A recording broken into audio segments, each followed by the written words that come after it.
In our last video, we talked about the notion that language creates and generates. It does not simply describe. Yes, we describe with language, but that's not all that we're doing.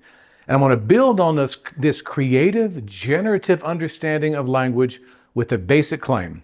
The claim is this: with language, we make visible that which was previously invisible.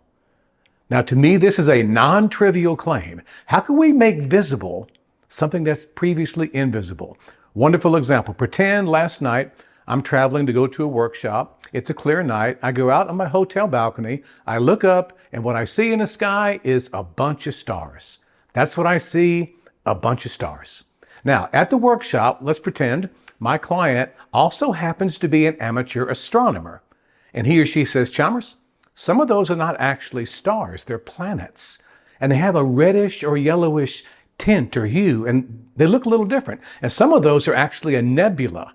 And if you look, it's got this halo effect, apparently, from this explosion billions of years ago. And some of those up there are man-made satellites, and they can be seen to track very slowly across the night sky." Everyone, I go out tonight, same balcony, look up at the same sky. What might I see tonight? Planets, nebula, satellite. Where were the planets and nebula and satellites for me last night? Where were they for me? They were invisible. Everyone, this is a non-trivial claim. Think about this. We see with our eyes, but we observe through our distinctions. Stars, planets, nebula, satellites are distinctions in the domain of astronomy. And when I acquired those distinctions, I became a different observer, a more powerful observer in the domain of astronomy. Auto mechanics. Do you see the same thing an auto mechanic sees when you're both looking at the same engine?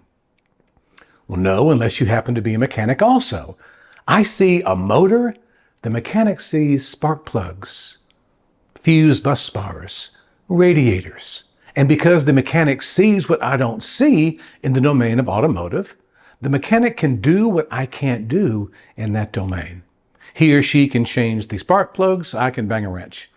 Acquiring new distinctions in any given domain equals acquiring more capacity for effective action, more power in that domain. And this to me is fascinating when we look at it. On our journey to produce more and better, hopefully, results in our lives, both quantitative and qualitative results, one of the avenues is we need to acquire new distinctions in the domain that we're participating in. And these distinctions live in language. You could go any domain. You give me new distinctions in the domain of forestry, and my next walk in the woods is different. Are you with me? It's absolutely different.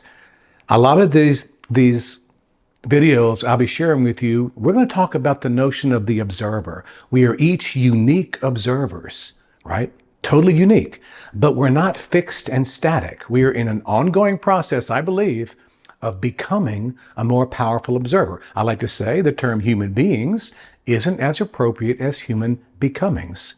In my work, I'm all about offering new distinctions that can support people in becoming more powerful observers, not in astronomy, not in auto mechanics, not in forestry, but in relationships, leadership, human interactions, organizational culture, right? Building trust and cohesion.